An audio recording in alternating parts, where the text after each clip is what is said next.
కౌలు రైతులు ఎదుర్కొంటున్న సమస్యలను పరిష్కరించే దిశగా కేంద్ర రాష్ట్ర ప్రభుత్వాలు చర్యలు చేపట్టాయని మాజీ మంత్రి వడ్డే శోభనాధీశ్వరరావు డిమాండ్ చేశారు. కౌలు రైతులందరికీ అన్నదాత సుఖీభవ పథకం కింద 20,000 రూపాయలు ఇవ్వాలన్నారు. కౌలు రైతులకు ఉపయోగపడే విధంగా కౌలు రైతు చట్టాలను రూపొందించాలని కోరారు. కౌలు రైతులు తమ డిమాండ్ల సాధన కోసం 30 గంటల నిరవధిక దీక్ష చేపట్టారు. ధర్నా చౌక్లో ఏర్పాటైన ఈ దీక్షలను మాజీ మంత్రి వడ్డే శోభనాధీశ్వరరావు ప్రారంభించారు. ఈ సందర్భంగా ఆయన మాట్లాడుతూ కౌలు రైతులు లేనిదే రాష్ట్రంలో వ్యవసాయమే లేదన్నారు. భూ యజమానులతో సంబంధం లేకుండా కౌలు రైతులకు గుర్తింపు కార్డులు మంజూరు చేయాలని కోరారు. భూమి లేని కౌలు రైతుల సమస్యల పరిష్కారం పట్ల కేంద్ర రాష్ట్ర ప్రభుత్వాలు నిర్లక్ష్యంగా వ్యవహరిస్తున్నాయని విమర్శించారు.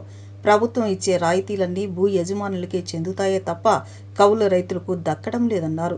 కౌలు రైతులను పట్టించుకోని పక్షంలో వ్యవసాయ రంగం ముందుకు వెళ్లదని ఆయన అభిప్రాయపడ్డారు. కౌలు రైతు సంఘం నాయకులు హరిబాబు మాట్లాడుతూ ఈ కౌలు రైతులకు ప్రభుత్వం మొండి చేయి చూపించడం తప్ప ఏ మాత్రం ఆదుకున్న దాఖలాలు లేవని ఆరోపించారు. అన్నదాత సుఖీభవ పథకం సాగు చేస్తున్న కౌలు రైతులు కాకుండా భూ యజమానికి చెందుతుందని తెలిపారు. ప్రభుత్వం ఇచ్చే రాయితీలు, విత్తనాలు భూ యజమానులకే దక్కుతున్నాయని తెలిపారు.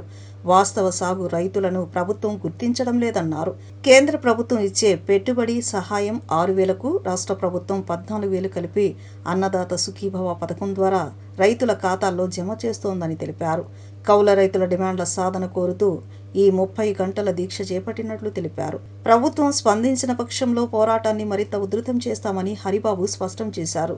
భూ యజమానులతో సంబంధం లేకుండా కౌలు రైతులందరికీ గుర్తింపు కార్డులు మంజూరు చేయాలని ఆయన కోరారు. ప్రభుత్వం ఇచ్చే అన్ని రకాల సంక్షేమ పథకాలు, అన్నదాత సుఖీభావ కానీ, పంట నష్టపరిహారాలు కానీ, పంటల బీమా కానీ అన్నీ వర్తింపజేస్తామని చెప్పి అసెంబ్లీ సాక్షిగా చెప్పారు. ఇప్పటికి 3 బడ్జెట్లు ఈ ప్రభుత్వం పెట్టింది, కానీ ఒక్కటంటే ఒక్కటి కౌలు రైతులకి ప్రభుత్వం అమలు చేయట్లేదు.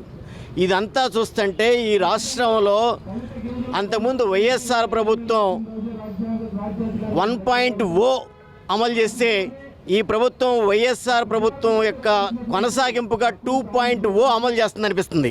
ఎందుకనంటే అంతకుముందు ప్రభుత్వం 146,000 మందికి కౌలు రైతులకి రైతు భరోసా ఇచ్చింది. అప్పుడు ఓసీ కౌలు రైతులకి వైఎస్ఆర్ ప్రభుత్వం రైతు భరోసా ఇవ్వలేదు. అప్పుడు ఈ ప్రభుత్వం పెద్దలు చెప్పింది ఏమంటే, రైతులకి కులాలేంటి, కౌలు రైతులే నిజమైన రైతులు, కాబట్టి మేము అధికారంలోకి వస్తే ఓసీ బీసీ అందరికి ఇస్తామన్నారు. కానీ ఈ అధికారంలోకి వచ్చిన తర్వాత ఈ ప్రభుత్వం వాళ్ళు ఓసీలకి ఎగ్గొడితే వీళ్ళు మొత్తం అందరికీ ఎగ్గొట్టారు. అది ఈ ప్రభుత్వం యొక్క 2.0 లక్షణం. అట్లాగే ఈ ప్రభుత్వం అధికారంలోకి వచ్చిన తర్వాత ఈ క్రాప్ చేస్తానన్నారు, అందరికీ ఈ క్రాప్ చేయట్లా. పంట రుణాలకు సంబంధించి ప్రతి ఎస్ఎల్బీసీ మీటింగులో లక్షల కోట్ల రూపాయల వ్యవసాయానికి ఇస్తానంటారు. దాంట్లో 70-80% పంటల సాగు చేసే కౌలు రైతులకి ఆ రుణాల్లో కూడా 70-80% వాటా ఉంటుంది. కానీ 10% మాత్రమే కౌలు రైతులకు రుణాలు ఇస్తామని చెప్పి అధికారికంగా చెప్తారు. ఈ ప్రభుత్వానికి సిగ్గు ఏమీ లేదు. ఆ 10% కూడా అమలు చేయకుండా కేవలం 2.7%, 2.8% మాత్రమే రుణాలు ఇవాళ కౌలు రైతులకు వస్తున్నాయి. రిజర్వ్ బ్యాంక్ ఆఫ్ ఇండియా చెప్పింది ఏమంటే, ఎటువంటి హామీలు లేకుండా వాళ్ళు భూమి కానీ ఇంకోటి కానీ షూరిటీ లేకోకుండా 2 లక్షల రూపాయల వరకు పంటలేసిన ప్రతి రైతుకి పంట రుణాలు ఇవ్వాలని చెప్పింది. Reserve bank of India norms కూడా ఈ రాష్ట్రంలో అమలు చేసే పరిస్థితి లేదు. అట్లాగే మేము 2.0 అనే ఉద్దేశం ఇంకోటి ఏంటంటే, అంతకుముందు విచ్చలవిడిగా భూసేకరణ జరుగుతుంటే వీళ్ళందరూ అన్యాయం, అక్రమం అన్నారు. కానీ వీళ్ళ అధికారంలోకి వచ్చిన తర్వాత ఆ భూసేకరణ ఇంకా వేగం పెంచారు. సమాజంలో ఉన్న అట్టడుగు వర్గాల ప్రజలకు, అనాథ చిన్నారులకు, వృద్ధాశ్రమంలో ఉన్న నిరుపేదలకు ప్రతి ఆదివారం సేవా కార్యక్రమాలు నిర్వహించడమే స్నేహం చారిటస్ ప్రధాన లక్ష్యమని ట్రస్ట్ సభ్యులు రవీంద్ర తెలిపారు. నగరంలోని ఎస్కేసీవీ చిల్డ్రన్స్ ట్రస్ట్లో ఆశ్రమం పొందుతున్న చిన్నారులకు ₹1,00,000 విలువ చేసే వివిధ వస్తువులను వారికి అందించడం జరిగిందని పేర్కొన్నారు. 2015లో ప్రారంభమైన ట్రస్ట్ నేటికి 550 మెగా సేవా కార్యక్రమాలను పూర్తి చేసుకోవడం జరిగిందని తెలిపారు. పశ్చిమ నియోజకవర్గంలోని ఎస్కేసీవీ చిల్డ్రన్స్ ట్రస్ట్లో స్నేహ ట్రస్ట్ ఆధ్వర్యంలో సభ్యులు ఈరోజు సేవా కార్యక్రమాలను నిర్వహించారు. ఎస్కేసీవీ చిల్డ్రన్స్ ట్రస్ట్ నందు అనాథ పిల్లలకు అల్పాహార కార్యక్రమాన్ని చేపట్టి వారితో కలిసి కమిటీ సభ్యులు అల్పాహారం తీసుకున్నారు. ఈ సందర్భంగా అనాథ పిల్లలకు శాశ్వతంగా ఉండే సిమెంట్ బల్లలు, విద్యార్థులకు ఉపయోగపడే పలు పరికరాలను అందజేశారు. ఈ సందర్భంగా కమిటీ సభ్యులు రవీంద్ర మాట్లాడుతూ 2015లో ప్రారంభమైన సేవా సంస్థ నేటికి 550 సేవా కార్యక్రమాలు పూర్తి చేసుకోవడం జరిగిందని, సమాజంలో 1000 సేవా కార్యక్రమాలు పూర్తి చేయాలనే సంకల్పంతో స్నేహ చారిటీస్ ఏర్పాటు చేయడం జరిగిందని చెప్పారు. ప్రతి ఆదివారం సాయంత్రం వెంకటసాయి వృద్ధాశ్రమం నందు వృద్ధులకు భోజన పంపిణీ కార్యక్రమాన్ని నిర్వహిస్తున్నట్లు చెప్పారు. ప్రతి ఏడాది పేద విద్యార్థులకు స్కాలర్షిప్, కార్తీక వన సమారాధన, గోసేవ కార్యక్రమాలు నిర్వహిస్తామని పేర్కొన్నారు. 40 మందితో ప్రారంభమైన ట్రస్ట్ నేడు 120 మంది సభ్యులకు చేరుకుందని చెప్పారు. ఈ కార్యక్రమంలో స్నేహ చారిటీస్ సభ్యులు కూడా పాల్గొన్నారు. మేము 2015 ఆగస్టు 30 తారీఖు మొదలుపెట్టాము. 40 మంది సభ్యులతో మొదలుపెట్టిన ఇవాళ 120 మంది అయ్యారండి. వారానికి 100 రూపాయలు, 120 మంది 12,000 రూపాయలు. ప్రతి ఆదివారం 12,000 రూపాయలు సేవ జరుగుద్ది. అలా మొదలుపెట్టి ఇవాళ 550వ వారం అన్నమాట. మా టార్గెట్ వచ్చేసి 1000 వారాలు అన్నమాట. ఆ 1000 వారాల్లో ఇది ఒక మైల్ రాయి అన్నమాట. 550 వారం మైల్ రాయి అన్నమాట. దాని సందర్భంగా ఇవాళ లక్ష రూపాయల సేవా కార్యక్రమం చేస్తాము. ఇవాళ ఈ ఆశ్రమంలో పర్మనెంట్గా ఉండడానికి సిమెంట్ బల్లలు ఒక 11 బల్లలు వేయించాము. బయట స్ట్రీట్ బోర్డు ఒకటి చేపించాము. వాళ్ళకి కావాల్సిన వస్తువులు ఈ కాటా ఒకటి, 100 మీటర్ల వాటర్ పైప్ లైన్ ఒకటి, ఈ అలారం ఒకటి, వాళ్ళకి నీడ్ ఏది కావాలంటే అది తీసుకొచ్చి మేము ఇవాళ దాన్ని ఈ 550 వరకు పురస్కరించుకొని మేము దీన్ని ఇవాళ స్టార్ట్ చేసామండి. మా మెంబర్స్ కూడా పెద్ద స్పాన్సర్లు 10,000 రూపాయలు 5,000 రూపాయలు ఇచ్చేవాళ్ళుగా ఉన్నారండి. అందరూ డబ్బులు వేసుకొని మేము చేసాము. ప్లస్ ప్రతి ఆదివారం 4 రకాల టిఫిన్ తయారు చేసుకొని తీసుకొచ్చి పిల్లలతో వాళ్ళకి పెట్టి వాళ్ళతో కాసేపు మాట్లాడి వెళ్తాం అన్నమాట మా కార్యక్రమం. ఇంకా ఈ కాకుండా సాయంత్రం పూట వృద్ధాశ్రమంలో అన్నదానం, ఈ ప్రతి ఆదివారం గోశాలలో గోవులకి గోగ్రాసం. మేము స్నేహం చారిటీస్ మా చెప్పినట్టు 2015 ఆగస్టు 30 స్టార్ట్ అయినప్పుడు 40 మంది మెంబర్స్లో నేను ఒకరిని. ఆ రోజు నుంచి ఈ రోజు వరకు ప్రతి ఆదివారం ఇక్కడ పిల్లలకి బ్రేక్ఫాస్ట్ అరేంజ్ చేస్తాము. కంటిన్యూగా వాళ్ళకి 550 వారం మేము కంప్లీట్ చేసాము. అలాగే 1000 వారానికి మేము చేయాలని మా కోరిక, సంకల్పం. మా అందరూ మా మెంబర్స్ సహకారంతో స్నేహం చారిటబుల్ ట్రస్ట్ ఏదైనా కార్యక్రమం ఇలా అనుకుందామని ప్లాన్ చేస్తే మహానుభావులు పెద్దలు అందరూ కూడాను ఇమ్మీడియట్లీగా రెస్పాండ్ అయ్యి విత్ ఇన్ ఏ టైం మనం ఏ కార్యక్రమం చేయాలి అని ముందుకొచ్చి పెద్ద ఎత్తున. గత ప్రభుత్వంలో కార్మిక సంక్షేమ బోర్డు నుంచి తరలించిన వేల కోట్ల రూపాయల నిధులను రాష్ట్ర ప్రభుత్వం తిరిగి జమ చేయాలని, పెండింగ్లో ఉన్న 46,000 క్లెయిమ్లను పరిష్కరించాలని ఏఐటీయూసీ నగర కార్యదర్శి ఎం సాంబశివరావు కోరారు. తెలంగాణలోని కార్మికులు మరణిస్తే 10 లక్షల రూపాయల నష్టపరిహారం విధిగా ఇస్తున్నారని, అదేవిధంగా మన రాష్ట్రంలో కూడా అమలు చేయాలన్నారు. ప్రభుత్వ నిధుల నుంచి ఇవ్వమని తాము కోరడం లేదని, కార్మికుల సెస్ నుంచి వసూలు చేసిన తమ డబ్బులు తమకు ఇవ్వాలని కోరుతున్నట్లు చెప్పారు. Vijayawada building and construction workers union ఆధ్వర్యంలో గాంధీనగర్లోని ధర్నా నిర్వహించారు. సంక్షేమ బోర్డు నిధులు జమ చేయాలని, మరణించిన కార్మికులు నష్టపరిహారం ఇవ్వాలని, పెండింగ్లో ఉన్న క్లెయిమ్లు పరిష్కరించాలని నినాదాలు చేశారు.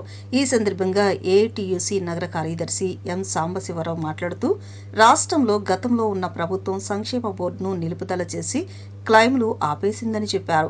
పెండింగ్లో ఉన్న క్లెయిమ్లు అందరికీ ఇస్తాము, సంక్షేమ బోర్డును పునరుద్ధరిస్తామని, వివిధ పథకాలకు తరలించిన 1,200 కోట్ల రూపాయల నిధులను తిరిగి జమ చేస్తామని కూటమి నేతలు ఎన్నికల ప్రచారంలో వాగ్దానం చేశారన్నారు. కార్మికుల సంక్షేమం బోర్డుకు 1 కోటి రూపాయలు ఫండ్ ఇస్తానని పవన్ కళ్యాణ్ ఎన్నికల్లో వాగ్దానం చేసి గెలుపొందారని తెలిపారు. కూటమి ప్రభుత్వం వచ్చి 2 ఏళ్లవుతున్నా సంక్షేమ బోర్డును పునరుద్ధరించడంలో జాప్యం చేస్తోందని అన్నారు. ప్రభుత్వానికి అనేక వినతులు ఇచ్చినా స్పందించకపోవడంతో హైకోర్టులో పిటిషన్ వేశామని, సంక్షేమ బోర్డును పునరుద్ధరించాలని, తరలించిన నిధులను జమ చేయాలని హైకోర్టు ఉత్తర్వులు ఇచ్చిందన్నారు. విజయవాడ బిల్డింగ్ వర్కర్స్ యూనియన్ నగర అధ్యక్షులు బేవర శ్రీనివాసరావు మాట్లాడుతూ, కూటమి ప్రభుత్వం వచ్చి 2 ఏళ్లవుతున్నా కార్మికుల సమస్యలు పరిష్కారం కాలేదని అన్నారు. కార్మికుల సమస్యలు పట్టించుకోవడం లేదని చెప్పారు. లడ్డు రాజకీయం తప్ప కార్మికుల సమస్యలు పట్టించుకోవడం లేదన్నారు. ఎన్నికల్లో ఇచ్చిన హామీలను అమలు చేయాలని వారు డిమాండ్ చేశారు. రాష్ట్రంలో గతంలో ఉన్న ప్రభుత్వం సంక్షేమ బోర్డుని నిలుపుదల చేయటం, దాని క్లెయిమ్లు ఆఫ్ చేయడం అనేది జరిగింది. ఆ సందర్భంలో ఎలక్షన్ల ప్రచారంలో మేనిఫెస్టోలో కూడా పెట్టి తెలుగుదేశం ప్రభుత్వం పెండింగ్లో ఉన్న క్లెయిమ్లన్నింటినీ కూడా రికవరీ చేస్తాం, అందరికీ ఇస్తాం. అలాగే మన సంక్షేమ బోర్డు నుంచి ఈ వివిధ పథకాలకి తరలించిన 1200 కోట్ల రూపాయలని సంక్షేమ బోర్డులో జమ చేస్తామని చెప్పేసి పవన్ కళ్యాణ్ గారు ప్రత్యేకంగా ₹1 కోటి నేను భవన నిర్మాణ కార్మికుల ఫండ్ ఇస్తానని చెప్పి వాగ్దానం చేసి ఎన్నికల్లో గెలవటం అనేది జరిగింది. మేమందరం కూడా ఎంతో ఆశతో మన కార్మికులు ఈ కూటమి ప్రభుత్వానికి ఓట్లేసి గెలిపించారు. గెలిచిన తర్వాత 2 సంవత్సరాలు అవుతున్నా సరే ఈ ప్రభుత్వం నిమ్మక నీరెత్తినట్లుగా సంక్షేమ బోర్డును పునరుద్ధరించడంలో జాప్యం చేస్తున్న తరుణంలో మేము అనేక దఫాలుగా అనేక ఉద్యమాలు చేసినప్పుడు కూడా ఫలితం లేని పరిస్థితుల్లో హైకోర్టుని ఆశ్రయించి హైకోర్టులో పిటిషన్ వేయడం జరిగింది. హైకోర్టు నుంచి ఈ సంక్షేమ బోర్డును పునరుద్ధరించాలని, వాళ్ళకి పెండింగ్లో ఉన్న క్లెయిమ్లన్నీ క్లియర్ చేయాలని, ఈ సంక్షేమ బోర్డు నుంచి తరలించిన వేలాది కోట్ల రూపాయల ధనాన్ని మళ్ళీ సంక్షేమ బోర్డుకి జమ చేయాలని చెప్పేసి కోర్టు తీర్పు ధర్మలా సంక్షేమ బోర్డుకి ఒక ప్రెసిడెంట్ని, ఒక కార్యనిర్వాహక అధ్యక్షుడిని వేస్తూ ప్రకటించడం జరిగింది గవర్నమెంట్. మహాశివరాత్రి రోజు ఆయన సభ్యత్వం కోసం కూడా నాదండ్ల మనోహర్ రెడ్డి గారి దగ్గర సభ్యత్వం కట్టడం కూడా జరిగింది. ఓకే, కట్టుకుంటే కట్టుకోండి, మరి మా సంక్షేమ బోర్డానికి పునరుద్ధరిస్తే ₹1 కోటి వేస్తానని చెప్పని అన్నావు. మీ పార్టీ ఖర్చులకు నాదండ్ల మనోహర్ గారికి మీరు ₹2 కోట్ల ఇచ్చారు. ఏ భవన నిర్మాణ కార్మికులు మీకు కనబట్టలేదా అని చెప్పని ఈ సమాధానంగా మేము అడుగుతున్నాం. అంతేకాదు మరి చంద్రబాబు నాయుడు గారు కూడా మరి ఒక గవర్నమెంట్ ఆఫీసరు మరి ఆదిశేషగిరిరావు గారు మేము 3 సార్లు మెమోరాండం ఇచ్చాం. మా భవన నిర్మాణ కార్మికులు సంక్షేమ బోర్డు పునరుద్ధరించండి, మా పెండింగ్లో ఉన్న 46,000 క్లెయిములు పరిష్కరించండి, 50 సంవత్సరాలు ఇటువంటి భవన నిర్మాణ కార్మికుడికి మీరు పెన్షన్లు ఇవ్వండి అని చెప్తే పాపం ఆయన 3 సార్లు వెళ్తే కూడా ఏమన్నప్పుడు ఈ లేబరు చైర్మన్ గారు వలవల బాబ్జీ గారు మరి ఆయన ఫోన్ చేయడం జరిగింది. వెంటనే కూడా మరి ఆ లేబర్ ఆఫీసర్ కూడా స్పందించి మరి భవన నిర్మాణ కార్మికులు సమస్యలు పరిష్కరించాలని చెప్పని ఆయన చెప్పడం జరిగింది. మరి ఇదే తదనంగా కూడా మా భవన నిర్మాణ కార్మికులు అనేక రకాలుగా బాధలు పడుతున్నారు. పెండింగ్లో ఉన్నటువంటి క్లెయిములు, అలాగే తెలంగాణ ప్రభుత్వం రేవంత్ రెడ్డి గారు ₹10 లక్షల ఎగ్నేషియా ప్రతి కార్మికుడికి కూడా యాక్సిడెంట్లుగా జరిగితే ఇస్తున్నారు. అదే మాదిరిగా కూడా ఈ ఆంధ్రప్రదేశ్లో కూడా చేయాలని చెప్పని నా మనవి. నవాబ్ కేఫ్ చిత్ర యూనిట్ నగరంలో సందడి చేసింది. విడుదలైన అన్ని ప్రాంతాల్లో ఈ చిత్రానికి ప్రేక్షకుల నుంచి విశేష స్పందన వస్తున్న నేపథ్యంలో ప్రేక్షకులను నేరుగా కలిసి వారికి కృతజ్ఞతలు తెలియజేసేందుకు విజయోత్సవ యాత్ర చేపట్టినట్లు హీరో శివ కందుకూరి తెలిపారు.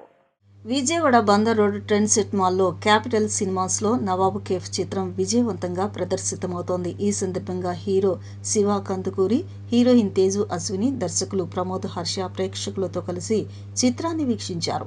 అనంతరం ప్రేక్షకులను నేరుగా కలుసుకుని ధన్యవాదాలు తెలియజేశారు. తెలుగు ప్రేక్షకులు కంటెంట్ ఉన్న చిత్రాన్ని తప్పనిసరిగా ఆదరిస్తారని, తమ చిత్రమే నిదర్శనమని హీరో శివ కందుకూరి విలేకరుల సమావేశంలో పేర్కొన్నారు. గత శుక్రవారం విడుదలైన ఈ సినిమాకు ప్రేక్షకుల నుంచి అద్భుతమైన స్పందన లభిస్తోందని హీరో శివ హర్షం వ్యక్తం చేశారు. విజయవాడ నుంచి తమకు చాలా మెసేజ్లు వచ్చాయని, ఇక్కడ ప్రేక్షకులు సినిమాను చాలా బాగా ఎంజాయ్ చేస్తున్నారని తెలిసి స్వయంగా కృతజ్ఞతలు చెప్పడానికి వచ్చానని తెలిపారు. హైదరాబాద్లోని థియేటర్లో ప్రేక్షకులతో గడిపిన సమయంలో చాలామంది ఫ్యామిలీ ఆడియన్స్, ముఖ్యంగా మధ్య వయస్కులు భావోద్వేగానికి గురయ్యారని శివ తెలిపారు. ఒక సినిమా మేకర్కు ప్రేక్షకుల ఆదరణే అతిపెద్ద బహుమతి అని ఆంధ్ర మరియు తెలంగాణలోని ప్రేక్షకులందరికీ పేరు పేరున ధన్యవాదాలు తెలిపారు. అనంతరం హీరోయిన్ తేజు అశ్విని మాట్లాడుతూ తాను విజయవాడ వాసినని చెప్పారు. విజయవాడ ప్రేక్షకులను నేరుగా కలిసి చిత్రాన్ని విజయవంతం చేసినందుకు కృతజ్ఞతలు తెలియజేసేందుకు థియేటర్కు రావడం జరిగిందన్నారు. చిత్రంలో అన్ని అంశాలు ఉన్నాయని, యువతకు ఈ చిత్రం ఖచ్చితంగా నచ్చుతుందని తెలియజేశారు. తండ్రి కొడుకుల మధ్య భావోద్వేగ సన్నివేశాలు అందరి కళ్లల్లో కన్నీళ్లు తెప్పిస్తాయని చెప్పారు. అనంతరం చిత్ర దర్శకులు హర్ష ప్రమోద్ మాట్లాడుతూ చిత్రం విడుదలైన అన్ని కేంద్రాల్లో విజయవంతంగా ప్రదర్శితమవుతుందని తెలిపారు. యాక్చువల్లీ సినిమా ఫ్రైడే రోజు రిలీజ్ చేసామండి. సో మంచి రెస్పాన్స్ వస్తుంది. సో దాని తర్వాత అంటే మీ అందరితో ఇంటరాక్ట్ అవుదామని చెప్పి విజయవాడ ఇవన్నీ తిరుగుదామని చెప్పి ఫస్ట్ విజయవాడ నుంచి స్టార్ట్ చేసామండి. సో మీరందరి సపోర్ట్ ఉంటుందని, డెఫినెట్గా మా మూవీ సైడ్ నుంచి కూడా చూసిన వాళ్ళందరూ చాలా ఎమోషనల్గా ఉంది, ఇంకొంచెం ఫ్యామిలీలోకి తీసుకెళ్తే ఇంకా బాగుంటుంది అనే కొన్ని మెసేజెస్ చెప్తున్నారు. సో అందుకే మేము పర్సనల్గా వచ్చి ఇంటరాక్ట్ అయ్యి ఫిలింని ప్రమోట్ చేస్తున్నామండి. సో మీ అందరి సపోర్ట్ ఇలాగే ఉండాలని అనుకుంటున్నాను. Thank you. మా సినిమా ఫ్రైడే నాట్ రిలీజ్ అయింది. చాలా బ్యూటిఫుల్ రెస్పాన్సెస్ వస్తూ ఉన్నాయి. అలాగే అందులో భాగంగా బేసిక్గా విజయవాడ నుంచి చాలా మెసేజెస్ వచ్చాయి దట్ ఇక్కడ ఆడియన్స్ అంతా చాలా ఎంజాయ్ చేస్తున్నామని అన్నారు. అండ్ ఫ్రైడే, సాటర్డే, సండే వచ్చి హైదరాబాద్లో థియేటర్స్ అన్నీ తిరిగాము, ఆడియన్స్తో ఇంటరాక్ట్ అయ్యాము. వాళ్ళంతా చాలా ఎమోషనల్గా ఫీల్ అయ్యారు. ఎంతోమంది ఫ్యామిలీస్తో మాట్లాడే ఆపర్చునిటీ దొరికింది, ఎంతోమంది మిడిల్ ఏజ్డ్ పీపుల్తో మాట్లాడే ఆపర్చునిటీ దొరికింది. వాళ్ళ నాన్నగారితో, వాళ్ళ ఫ్యామిలీస్తో థియేటర్స్ దాకా వస్తూ మమ్మల్ని బ్లెస్ చేస్తున్న ఎంతోమంది ఆడియన్స్తో మాట్లాడే ఆపర్చునిటీ దొరికింది. సో ఎప్పుడైతే విజయవాడలో నుంచి మాకు ఇన్ని మెసేజెస్ వచ్చాయో డెఫినెట్గా ఇక్కడున్న ప్రేక్షకులను కూడా ఒక మాట కలుద్దాము, పర్సనల్గా మా థ్యాంక్ యూ చెప్దామనే ఒకే ఒక ఇంటెన్షన్తో ఇక్కడికి వచ్చాము. So it feels very nice అండి. ఇందాక ఇంటర్వెల్ టైంలో కూడా బేసిక్గా ఆడియన్స్ రియాక్షన్స్ అన్నీ చూస్తుంటే చాలా బ్యూటిఫుల్గా అనిపించింది. మేము సినిమాలు చేసేది ఒకే ఒక రీజన్ కంటే జనాదరణ ఉంటే అంతకన్నా bigger gift as actors and as film makers మాకు ఉండదు. అండ్ ఎప్పుడైతే ఆడియన్స్ యాక్సెప్టెన్స్ ఈ లెవెల్లో ఉందో డెఫినెట్గా మేము మా వంతు మ్యాక్సిమం ఎఫర్ట్ పెట్టి ఆడియన్స్ దాకా వచ్చి వాళ్ళకి థ్యాంక్ యూ చెప్పాలి. అది మా రెస్పాన్సిబిలిటీ. అది ఫ్యామిలీలోకి తీసుకెళ్లే అవకాశం మాకు దొరుకుద్ది. అండ్ ఫస్ట్ నాకు ఇది విజయవాడ చాలా పర్సనల్ కనెక్షన్, బికాజ్ మా నాన్న పుట్టిన ఊరు, మా మమ్మీ వచ్చి మచిలీపట్నం నుంచి. సో ఇంకా నాకైతే చాలా డిఎమ్స్ వచ్చినాయి, ఎందుకంటే రాజ్ సార్ వచ్చి ఒక ప్రెస్ మీట్లో ఇలాగ విజయవాడ మచిలీపట్నంలో ఉంటుంది అమ్మాయి అంటే వాళ్ళ రూట్స్ అక్కడి నుంచి అనగా నాకు చాలా డిఎమ్స్ వచ్చినాయి, విజయవాడ రండి, విజయవాడలో వచ్చి కలవండి అనగా. అండ్ ఇంకా మాకు ఫ్యామిలీలోకి సినిమా తీసుకెళ్ళాలి, చాలామందికి ఇది తెలియాలి అన్న అప్పుడు ఫస్ట్ నాకు ఫ్యామిలీ అనగానే ఇంకా మా నాన్న ఊరికన్నా పెద్దగా నాకేం అనిపించలే. సో ఫస్ట్ మేము ఇంకా విజయవాడ వచ్చేద్దాం అని చెప్పి ఇంకా మా ప్రొడ్యూసర్తో గొడవపడి వెళ్దాము అనుకుని మేము వచ్చాము. And very happy. ఈ సినిమా మీరు మీ ఫ్యామిలీతో వెళ్ళి ఏ అన్కంఫర్టబుల్ సిచ్యువేషన్స్ లేదా అన్కంఫర్టబుల్ సీన్స్ లేకుండా మీ ఫ్యామిలీతో, మీ పేరెంట్స్తో, మీ కిడ్స్తో ఎంజాయ్ చేసేటట్టు ఒక మూవీ. లైఫ్ ఇంపార్టెన్స్ గురించి చెప్పిస్తుంది ఈ మూవీలో. పేరెంట్స్ అనేది ఎంత ఇంపార్టెంట్, మనకు రెస్పాన్సిబిలిటీస్ ఉండగా మనం మర్చిపోతాం పేరెంట్స్కి ఎంత టైం ఇవ్వాలనేది ఎప్పుడు మర్చిపోతాం, అది గుర్తు చేసే ఒక మూవీ. వార్తలు ముగించే ముందు ముఖ్యాంశాలు మరొకసారి.